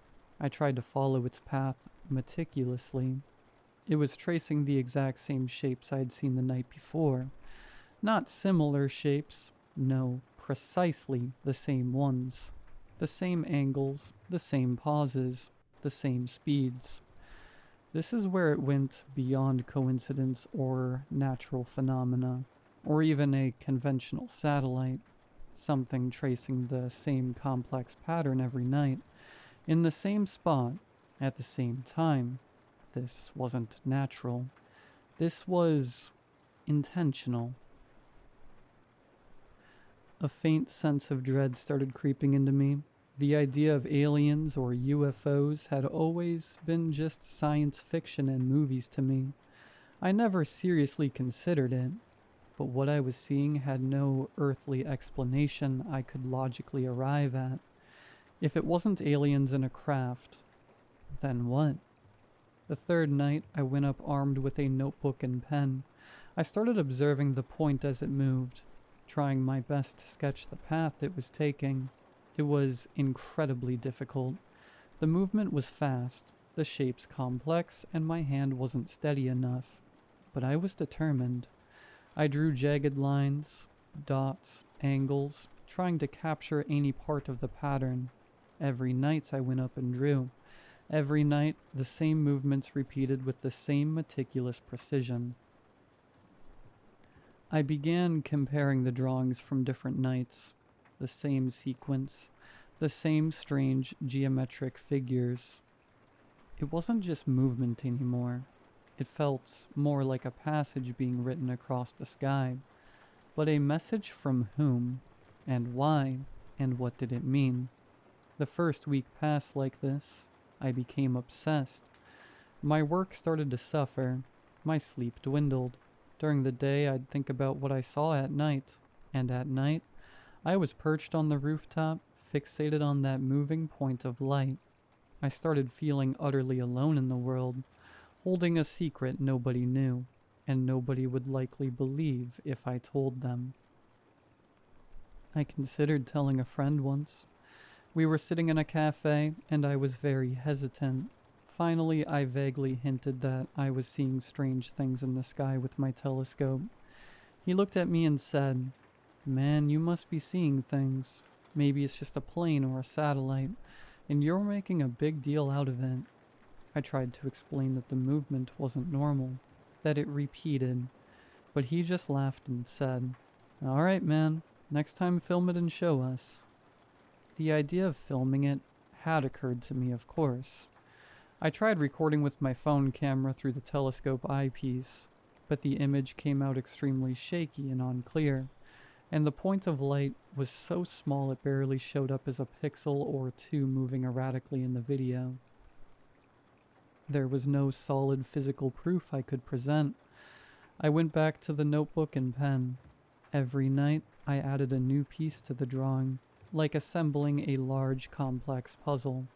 I started noticing that these shapes weren't just random lines. There was repetition, a certain symmetry, like a strange visual language. I would stare at these drawings for hours, trying to understand them. Was it a map, chemical symbols, the design for some machine? Time passed and I still didn't understand anything. The feeling of helplessness grew. I was witnessing something happening right before my eyes every night. Something that could potentially be the most important discovery in human history, and I couldn't comprehend it or report it to anyone convincingly. The fear began to evolve. It wasn't just fear of the unknown anymore. It became fear of what this message might actually be saying. If it was a message, who was sending it with such power that it barely appeared as a moving star? And what level of importance or danger would warrant such an effort? I started searching online for anything similar. Amateur astronomy forums, conspiracy theory websites, anything. I found no description matching what I was seeing. Everything was either mundane sightings of satellites or planes, or clearly fabricated videos. What I was seeing was different. It was real, persistent, and terrifyingly organized. Over time, the drawing in my notebook started to take shape. I now had a complete sequence of the movements, the points made over about an hour and a half each night. An incredibly complex drawing, filled with minute details. I'd looked at it, feeling like the key was right in front of me, but I couldn't find the door. One night, I was looking at the drawing, comparing it to the previous nights to ensure accuracy. I noticed something. In a specific part of the drawing, there seemed to be a certain ratio that repeated between the lengths of particular lines and specific angles. A mathematical ratio. Something like the golden ratio, perhaps, but much more complex. I thought to myself, wait a minute, what if these aren't visual symbols in the traditional sense? What if they're equations? What if it's the language of mathematics? They call mathematics the language of the universe. Maybe whoever is sending this message knows that the only way to communicate with any other civilization, regardless of their language or form, is through mathematical constants and logics. The idea sent a shiver down my spine. If this was math, then I needed someone who understood highly complex mathematics to decipher it. My education is average. My highest level of math was in high school, but this idea opened a new door. I began focusing on the drawing from a mathematical perspective, looking for numerical patterns, for known constants like pi or Euler's number. It was like trying to crack an impossible code. I spent days and nights trying to apply the simple math I knew, searching online for advanced mathematical concepts that might relate to these shapes. Chaos theory, fractal geometry, things I'd never heard of before. I felt like a blind person feeling their way through a dark maze. Every time I felt I was getting close to something, I'd hit a dead end. But I didn't give up. The feeling that the answer was near, that this message had meaning, was stronger than any frustration. To avoid suspicion or questions about the source of these shapes, I started using a tactic.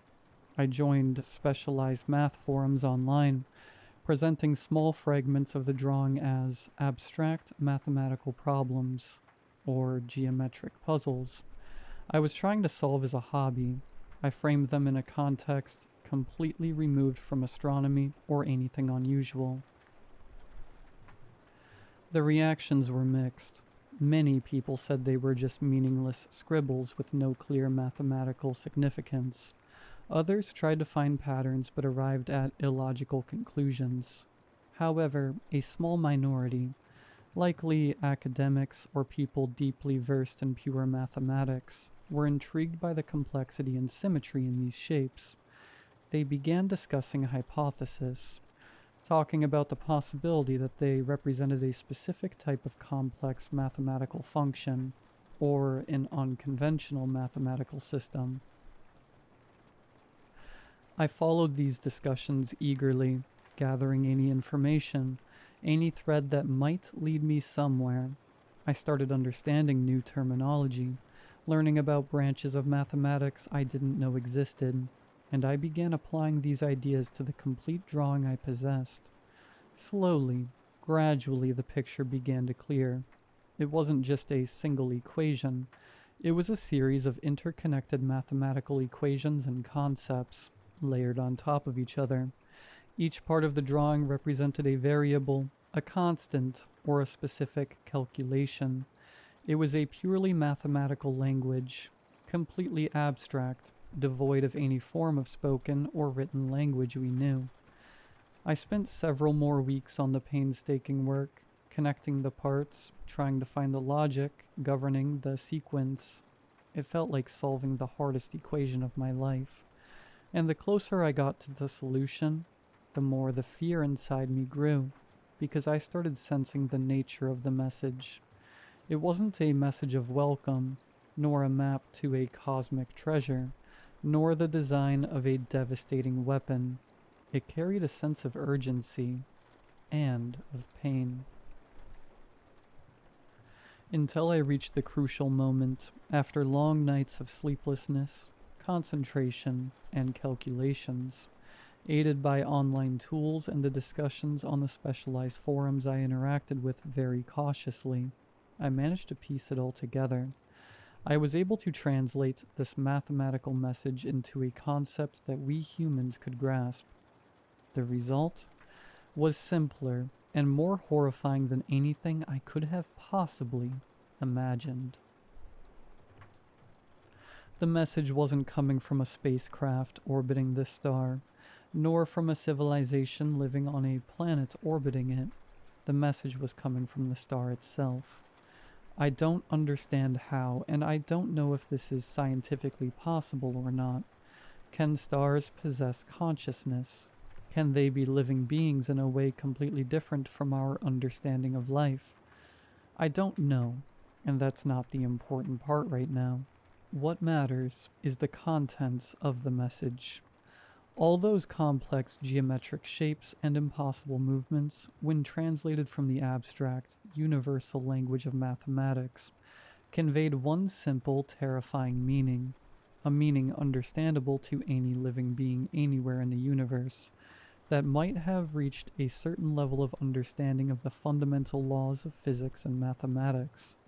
The equations described a specific physical state, a state of rapid, unexpected internal collapse, a state of imminent stellar death. And the final message? The culmination of all these movements was the mathematical equivalent of a simple phrase composed of two core concepts. Help request, imminent end/death, or simply in human terms, help us. We are dying. I sat there staring at the notebook, at the final equation frozen in place, unable to move, unable to think. The coldness I felt in that moment wasn't from the rooftop air.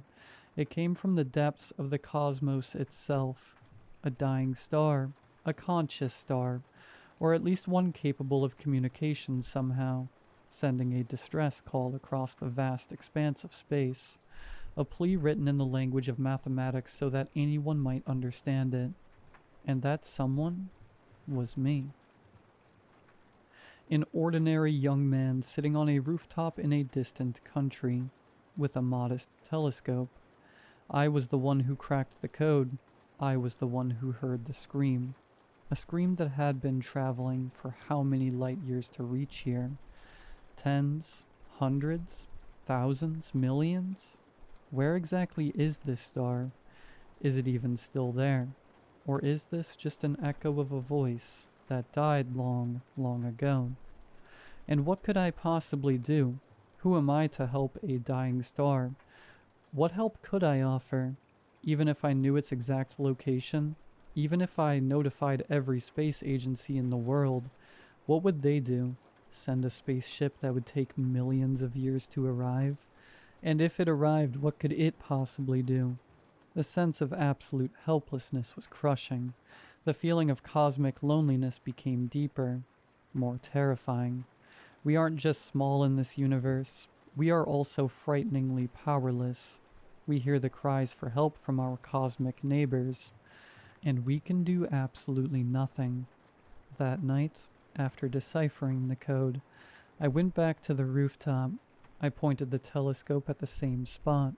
The point of light was still there, still tracing the same complex geometric shapes in the cold silence of space, still sending the same desperate message. Help us. We are dying. This time, I wasn't looking at it with curiosity or fear of the unknown. I was looking at it with profound sadness and a terrible sense of guilt. I knew, I understood, and I could do nothing. The sky where I used to find peace and escape had transformed for me into a vast graveyard filled with stars dying in silence, or screaming pleas for help that no one hears, or those who hear cannot answer. Every night now I go up to the rooftop, not to enjoy the stars, but because I honestly don't know why. Maybe to bear witness, Maybe so that this scream doesn't just echo into the void completely alone. I sit and watch this point as it draws its message of death, knowing that a real star, a massive entity perhaps the size of our sun or larger, is collapsing and crying for help somewhere far away in the darkness. The biggest problem is that a realization like this changes everything. How can I go back to living my ordinary life knowing what I know? How can I care about trivial problems of work, money, and relationships when I know that beings the size of stars are pleading for help in the universe around us? I still go up to the rooftop every night, and the point of light still traces the same pattern, the same equation, the same scream. Help us. We are dying. And I don't know what to do, and I don't know if there's anyone else, anywhere else in this universe, seeing the same message and feeling the same helplessness that I feel right now. Just the thought that this message might be traced across the skies of other planets, before the eyes of other beings, each one standing alone, as helpless as I am. That thought makes me want to scream, but I hold it in, and I just keep watching in silence. Maybe that's all I can do.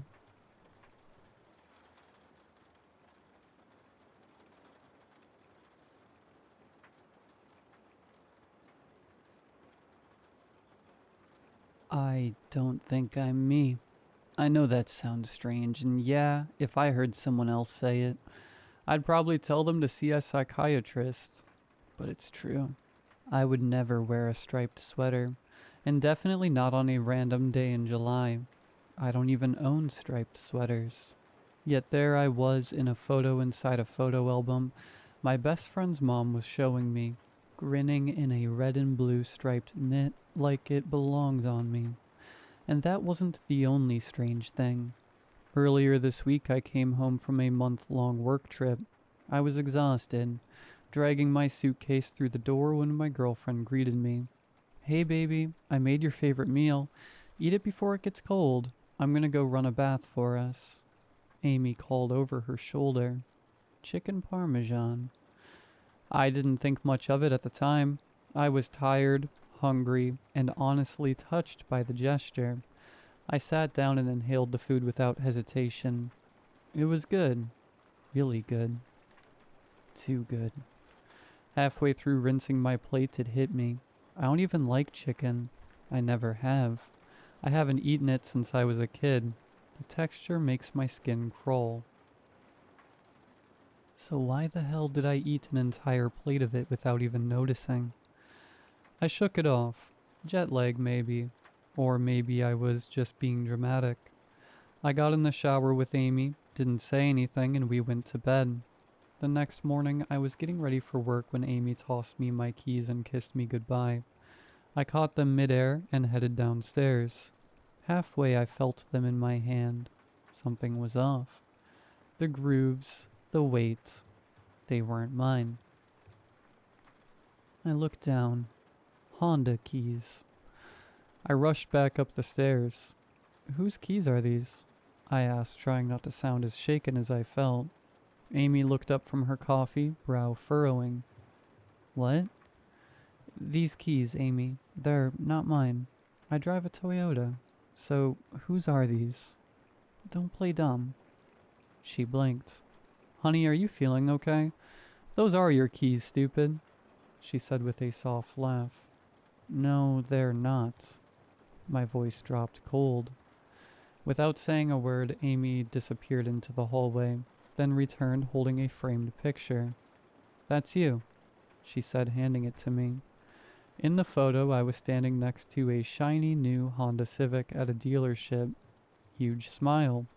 Handshake with the salesman, wearing, of course, a striped sweater. "That was 6 months ago, babe. When I surprised you with the car. Do you seriously not remember?"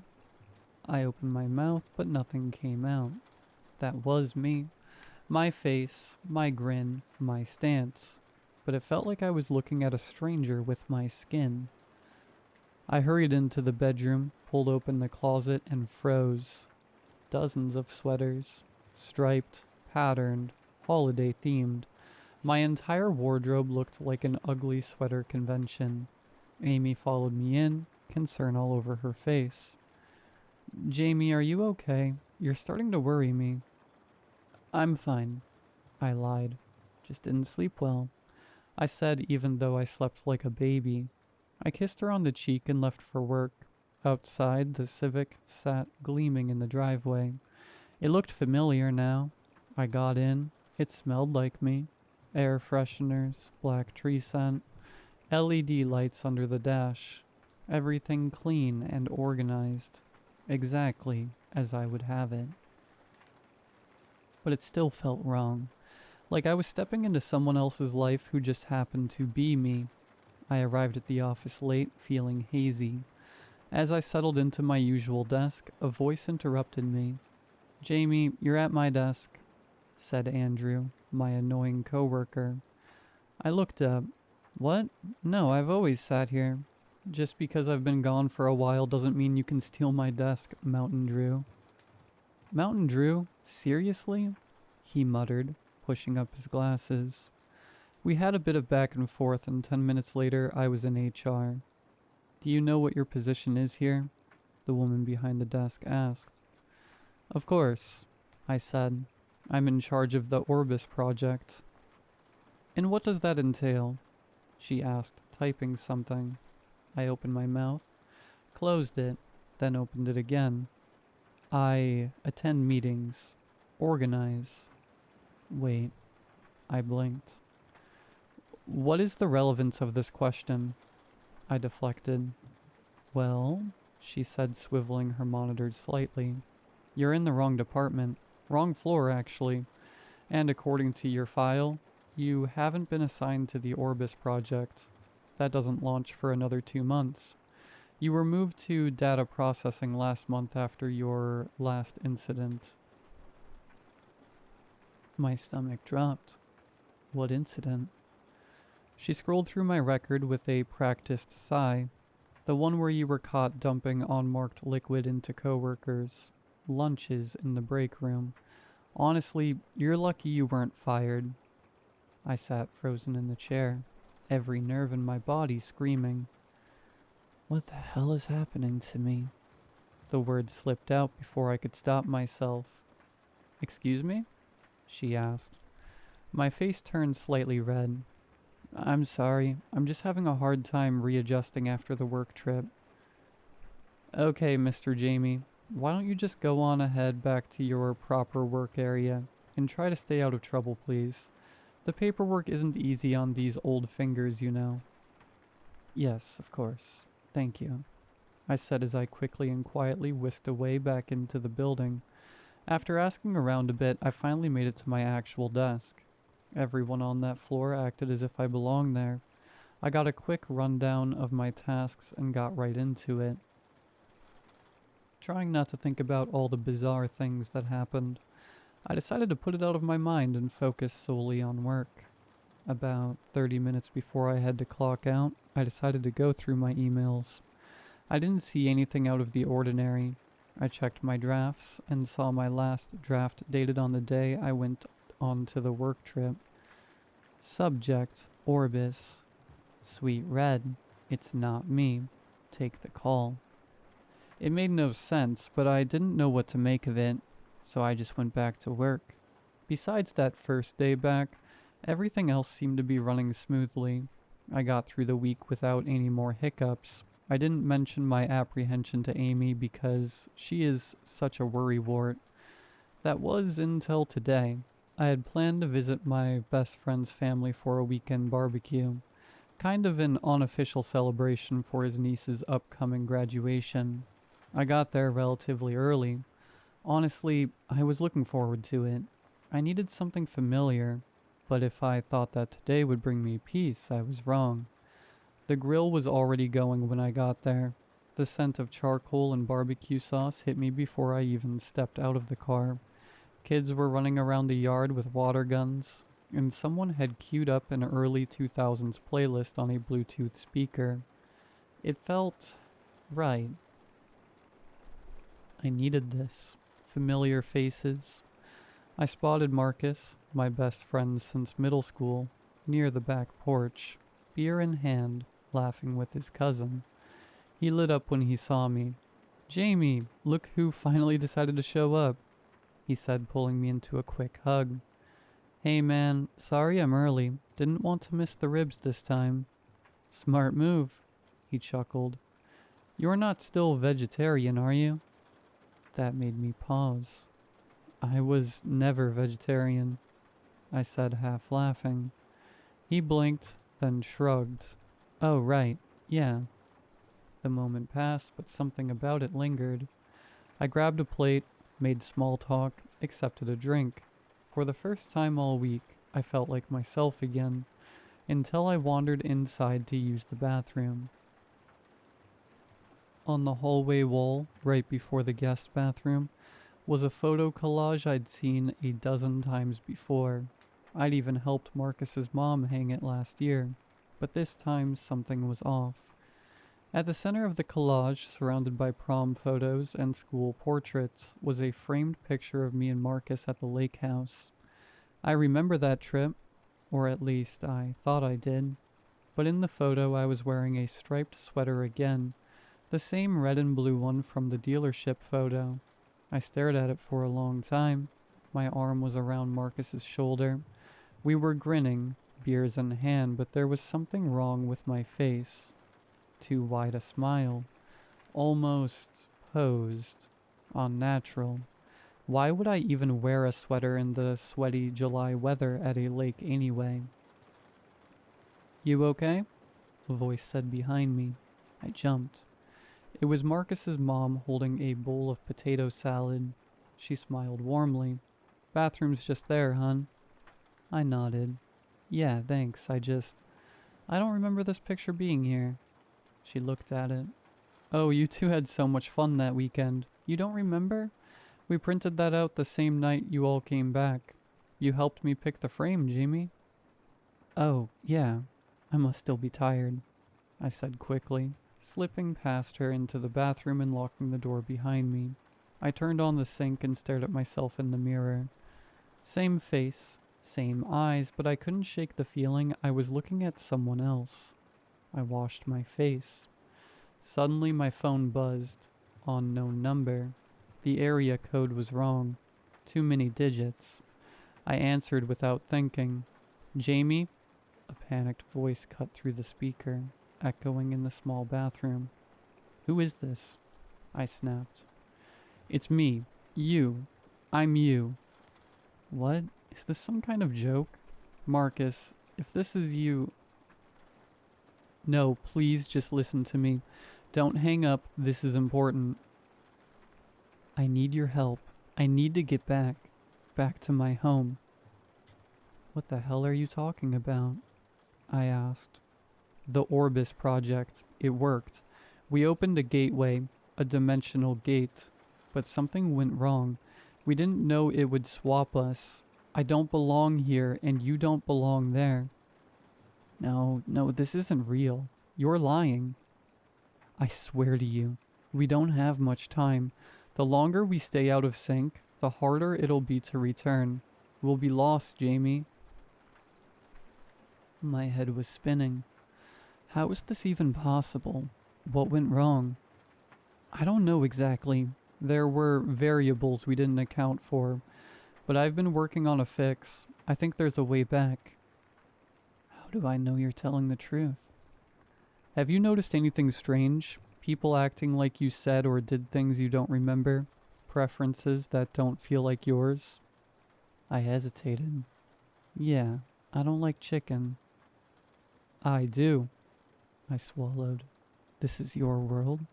You're the one who drives the Honda Civic?" "Yeah, Amy bought it for me." "And the sweaters? What's with all the striped sweaters?" "Sweaters?" "Your closet's full of them, and you're wearing one in every photo, even at the lake trip last year." He paused, then said, "Who the hell wears a sweater in July?"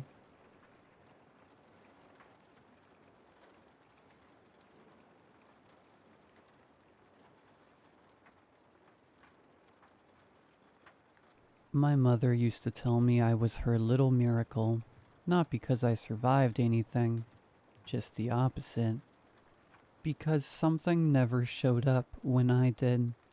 I was born on July 26th, 1999. Night birth, full moon. The room was dim, but my dad had a camera, an old school camcorder. They still have the footage, and you can clearly see it. Everyone else in the room casts a shadow. I don't. It's not subtle. It's not a trick of the light. My tiny body rests on the bed, but the floor beneath me is untouched. I move, nothing follows. I reach for the nurse's finger. Her shadow stretches long across the tiles. Mine stays gone. My parents tried to explain it. Doctors said it was a fluke. Physics, lighting. But it wasn't, because it never changed. All through childhood, no shadow on sunny days.